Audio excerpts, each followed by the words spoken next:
Hello বন্ধুরা, good morning. তো আজকের একটা নতুন ভিডিও নিয়ে চলে এলাম তোমাদের কাছে। আশা করি ভিডিওটা তোমাদের ভালো লাগবে। তো তোমরা সবাই কেমন আছো? আশা করি সকলে ভালো আছো, আর তোমাদের ভালোবাসাতে আমরাও ভালো আছি। তো এটা হলো ডিসেম্বরের 22 তারিখের ভিডিও। তো তোমরা তো জানোই বাড়িতে ছিলাম ওই এক সপ্তাহ মতো। তারপর বড়ি টড়ি দেওয়া হয়ে গেলে এক সপ্তাহ পর বাবার বাড়ি যাওয়ার কথা ছিল। তো আজকে আর সারাদিন কোনো ভিডিও করতে টাইম পাইনি। একেবারে সন্ধ্যার পর ভিডিওটা স্টার্ট করলাম। তো বাড়ি থেকে বেরিয়েছিলাম প্রায় 4টের সময়। 4টের সময় মামার বাড়ি এসে মাসি আর বোনকে সঙ্গে নিয়ে আমি, মাসি, বোন আর আমার ছেলে 4 জনে মিলে গেলাম বাবার বাড়িতে। তো এখন আছি বনগাঁতে। বনগাঁয় ঢুকে পড়েছি, স্টেশনের কাছেও চলে এসেছি। তো দেখো স্টেশনে নেমে গেছি, আর সবার খিদে পেয়ে গেছিলো। তো এখান থেকে লুচি পরোটা খেয়ে তারপর উঠে গেলাম ট্রেনে। ভিডিও করার আর সুযোগ হয়নি, তো যেটুকুই ভিডিও করেছি সেটুকুই তোমাদের দেখানোর চেষ্টা করেছি। ঠান্ডার মধ্যে দেখো একদম ঢেকে ঢুকে গুটিসুটি দিয়ে ট্রেনে চুপচাপ বসে একটু ভিডিও করে নিলাম।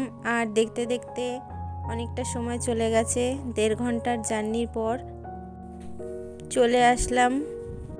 নিউ ব্যারাকপুর হচ্ছে আমার বাবার বাড়ি। তো আর একটা স্টেশন পরেই নেমে যাব। তো সঙ্গে থাকো, দেখতে থাকো বন্ধুরা। আর দেখতে দেখতে বাড়িতে চলে আসলাম। আর বন্ধুরা, প্রত্যেক দিনের মতো একটা কথাই বলবো, যদি আমার এই ভিডিওটা তোমাদের এতটুকু ভালো লেগে থাকে তবে প্লিজ একটা লাইক, কমেন্ট, শেয়ার এবং সাবস্ক্রাইব করে আমার পাশে থেকো। আমার এই জার্নির পথে তোমাদের একটু সাপোর্ট আর ভালোবাসাতে আমার চলার পথটা অনেকটা সহজ হয়ে যাবে। তো বাড়িতে আসার পর মা করে দিল কফি, আর সবাই জামাকাপড় চেঞ্জ করে কফি খেতে বসেছি। তখনই বোন চলে এসছে, মানে আমার বোন, আমরা 2 বোন। তো আমি যখনই বাড়িতে আসি তখনই আমার বোন আসে। তো বোন ছেলেকে রেখে গেল একটু বাজারে। তো এটা হচ্ছে আমার বোনের ছেলে। তো ওর বাড়ি আমাদের বাড়ির থেকে বেশি দূরে না, মানে আমার বাবার বাড়ির থেকে। আমার বাবার বাড়ি নিউ ব্যারাকপুর আর আমার বোনের বাড়ি হৃদয়পুর, মাঝে একটা স্টেশন মধ্যমগ্রাম। এইটুকুনি দূরত্ব। তবে আমি না আসলে ও আসে না, আর ও না আসলে আমি আসি না। তো বোন বাজার থেকে চলে এসছে, আর মাকে আমি আগের থেকেই বলে রেখেছিলাম যে বাড়িতে এসে আমি ভাপা পিঠে খাবো। তো অনেক দিন ধরে রান্নার দিদিভাইরা, আপুরা অনেক সুন্দর সুন্দর ভাপা পিঠে, শীতের নানান রকম পিঠে বানাচ্ছে। তো কোনো দিন আমি ভাপা পিঠে খাইনি। তো প্রথমবার নিজের হাতে করছিলাম, একটু ভয় ভয়ও লাগছিল যে হবে কি না হবে। আমার মা মাসিরাও কোনো দিন এগুলো করেওনি, তাই আমি একটু ভয়ে ভয়ে চেষ্টা করলাম, দেখাই যাক হয় কি না। তো আমি আসার আগেই মা বাজার থেকে চালের গুঁড়ো আর গুড় এনে রেখে দিয়েছিল। তো নারকেলটা ঘরেই ছিল। তো আমি আসার পরে পিঠে বানাতে বসে গেলাম। তো আজকে করে খাবো, কারণ অনেক দিন ধরে দিদিভাইদের, আপুদের ভাপা পিঠে বানানো দেখে আর লোভ সামলাতে পারলাম না। কেউ তো আমায় করে খাওয়াবে না, আর কারোর বাড়ি ছুটে গিয়ে খেয়ে আসা সম্ভবও না। তো এমনি একটু মজা করে নিলাম, কেউ কিছু মনে করো না। খাওয়ার ইচ্ছা ছিল, বানানোর ইচ্ছা ছিল, তাই চেষ্টা করলাম এটুকুই। তো যেহেতু বেশি বানাবো না, প্রথমবার বানাচ্ছি, তো অল্প করেই সব কিছু করা হয়েছিল। তো ছোট্ট একটা হাঁড়িতে এইভাবেই কিছু, মানে ছিদ্র জাতীয় থালা টালা কিছু নেই বলে এইভাবেই করে নিলাম।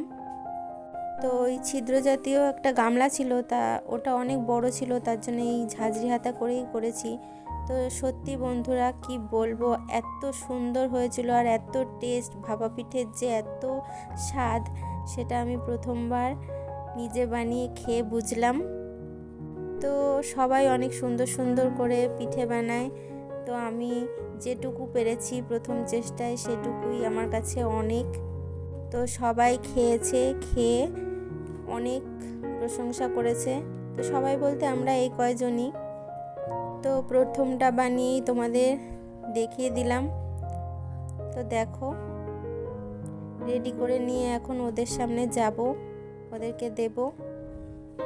আর ছেলে দুটো এত বিচ্ছু, মানে যেরকম আমার বোনের ছেলে সেরকম আমার ছেলে।